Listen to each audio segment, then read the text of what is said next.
आज का टॉपिक है हमारा कालीबंगा सभ्यता। आज हम कालीबंगा सभ्यता के बारे में पढ़ेंगे।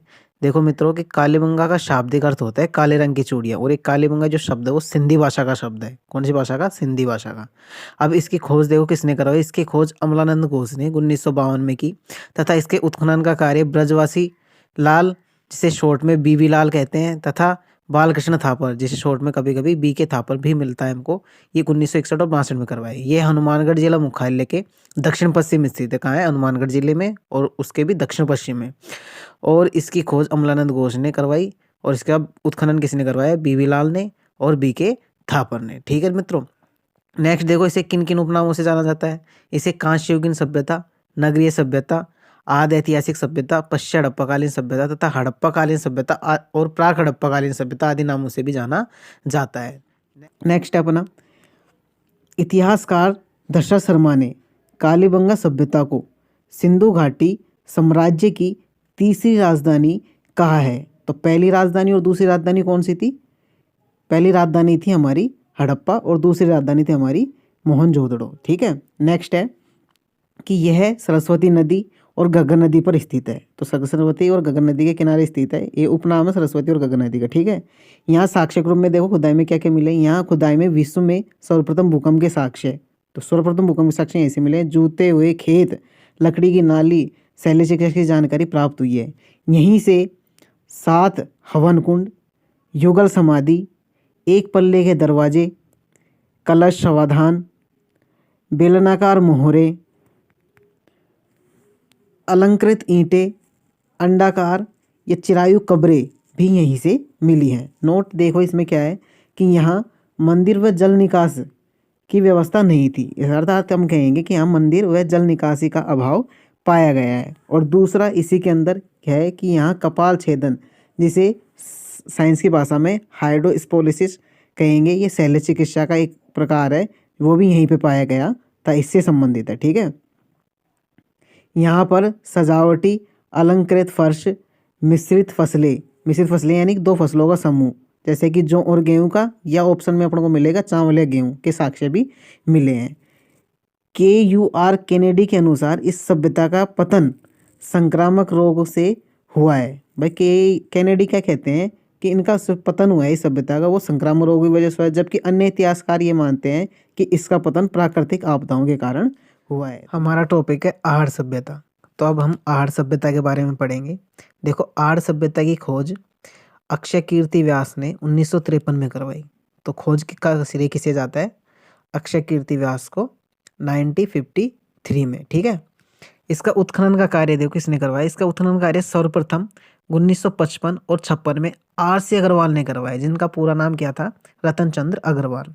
सर्वप्रथम का श्रेय किसको जाता है उत्खनन का? RC अग्रवाल को। ठीक है भाई। नेक्स्ट देखो क्या है कि सर्वाधिक उत्खनन 1961 और 62 में HD सांकलिया द्वारा करवाया गया। किसके द्वारा करवाया गया? HD सांकलिया के द्वारा। ठीक है। सर्वाधिक उत्खनन HD सांकलिया। HD सांकलिया पूरा नाम है हसमुख धीरज लाल सांकलिया। अब आहड़ सभ्यता को उपनामों से जाना जाता है। क्या क्या उपनाम है इसके देखते हैं अपन। इसका है ताम्रवती नगरी, स्थानीय भाषा में इसे धूलकोट, आघाटपुर और बनास सभ्यता आदि नामों से भी इसे जाना जाता है। यह सभ्यता आयड़ नदी के किनारे उदयपुर में स्थित है।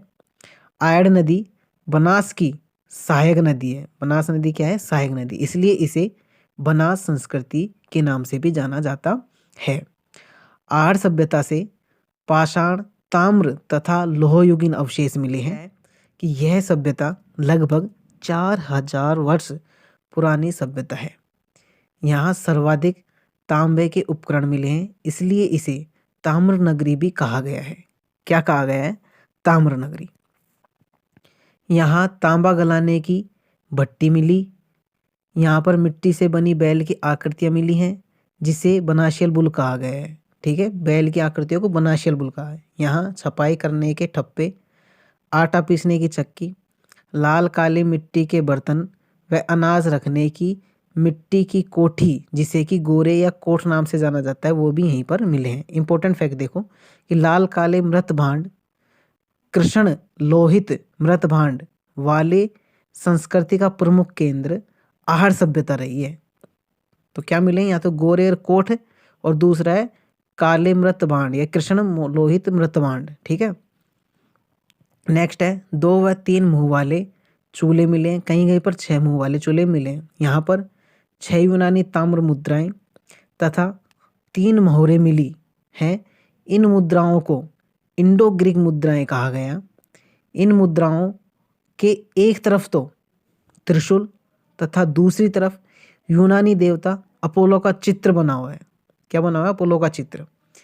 एवं यूनानी भाषा में मोहरों पर भीतव विष, पलितसा तथा तात्या तोमसन अंकित है। ठीक है। क्या मिला है? देवता अपोलो का चित्र। नोट देखो क्या है यहाँ पर कि आर्य सभ्यता के लोग खाद्य पदार्थ चावल से तो परिचित थे, लेकिन चांदी धातु से अपरिचित थे। तो वेरी इंपॉर्टेंट है, पूछा जाता है किससे परिचित है? चावल से परिचित थे। नेक्स्ट यहाँ का अपना टॉपिक पूरा होता है। आर्य परीक्षाओं में पूछे गए वस्तुनिष्ठ प्रश्न, कालीबंगा और आर्य सभ्यता से संबंधित महत्वपूर्ण प्रश्न देखो जो विगत परीक्षाओं में पूछे गए। पहला प्रश्न है कालीबंगा का शाब्दिक अर्थ है। तो यह प्रश्न RS एग्जाम 1996 और 99 में पूछा गया था। ऑप्शन देखो इसका क्या है। पहला ऑप्शन है काला पत्थर, सेकंड ऑप्शन है काले रंग की चूड़ियाँ, थर्ड ऑप्शन है जोता हुआ खेत और फोर्थ ऑप्शन है उपयुक्त सभी। तो इसका राइट आंसर मित्रों बताइए क्या होगा। इसका राइट आंसर होगा मित्रों काले रंग की चूड़ियाँ। सेकंड नंबर का क्वेश्चन है अपना, कालीबंगा की सभ्यता किस नदी के किनारे स्थित है। तो कालीबंगा की सभ्यता किस नदी के किनारे स्थित है? BSTC 2009 में पूछा गया प्रश्न है। इसका ऑप्शन देखो, माही नदी पर, बी ऑप्शन सरस्वती नदी पर, सी ऑप्शन बेड़सा नदी पर और डी ऑप्शन है आहड़ नदी पर। तो इसका राइट आंसर बताइए मित्रों क्या होगा। इसका राइट आंसर होगा बी ऑप्शन सरस्वती नदी पर, जिसे घग्गर नदी भी यानी उपनामी तो एक दूसरे के। देखिए थर्ड क्वेश्चन है किसने 1951-52 में कालीबंगा की पहचान की। तो बताइए, ये सेकंड ग्रेड 2011 में पूछा गया प्रश्न है। इसके ऑप्शन है JP जोशी, इसका नेक्स्ट ऑप्शन है A घोष, थर्ड ऑप्शन है RD बनर्जी और फोर्थ ऑप्शन है MV हीलर। तो इसका राइट आंसर बताइए मित्रों क्या होगा। तो कालीबंगा की पहचान किसने की थी? A घोष ने, अमलानंद घोष ने। तो राइट आंसर B होगा। ठीक है। नेक्स्ट क्वेश्चन देखो, 4 नंबर का क्वेश्चन है, निम्नलिखित में से किस पुरातात्विक स्थल से जुते हुए खेत के साक्ष्य प्राप्त हुए हैं। तो किस पुरातात्विक स्थल से जुते हुए खेत प्राप्त हुए हैं? ये एग्जाम 2007 में पूछा गया प्रश्न है। ऑप्शन है Lothal, B option Rangpur, C option Dholavira और डी ऑप्शन कालीबंगा। इसका राइट आंसर होगा कालीबंगा। नेक्स्ट क्वेश्चन है अपना कि किस इतिहासकार ने कालीबंगा को सिंधु घाटी साम्राज्य की तीसरी राजधानी कहा है? तृतीय राजधानी किसने कहा था बताइए। ये सेकंड ग्रेड 2014 में पूछा गया प्रश्न है। इंपोर्टेंट पे है प्रश्न अपना। नेक्स्ट ऑप्शन देखो, श्यामल दास, GH ओझा, थर्ड ऑप्शन है दशरथ शर्मा और नेक्स्ट ऑप्शन क्या है अपना?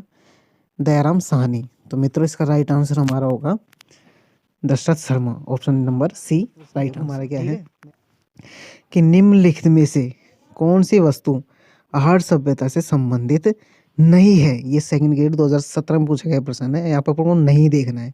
पहला ऑप्शन चावल, ये तो आहड़ सभ्यता से संबंधित थी। दूसरा ऑप्शन कृष्ण लोहित मृत भांड, ये भी अपन ने पढ़ा था, मिले थे। और सी ऑप्शन है तांबे की वस्तुएं, तो ये भी पढ़ी थी, ताम्र नगरी कहा था। तो इसका राइट आंसर हमारे यहाँ ये डी होगा। क्या होगा? चित्रित दूसर मृत भांड। ठीक है मित्रों। नेक्स्ट क्वेश्चन देखो अपना क्या है, 7वें नंबर का क्वेश्चन कि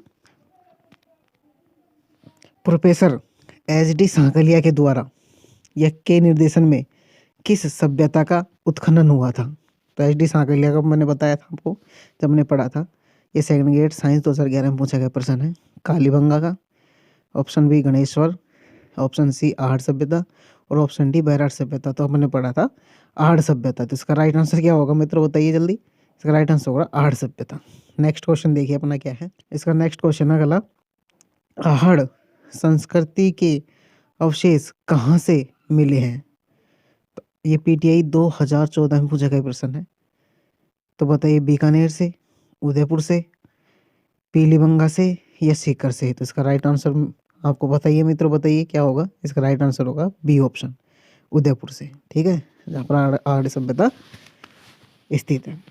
किस प्राचीन सभ्यता केंद्र को ताम्रवती नाम से भी जाना जाता है। तो बताइए मित्रों, ये सेकंड ग्रेड संस्कृत 2011 में पूछा गया प्रश्न है। ऑप्शन अपने पास Kalibangan, option B Bairat, option C Ahar और ऑप्शन डी गणेश। तो हमने पढ़ा है, ये अभी पढ़ा था थोड़ी देर पहले।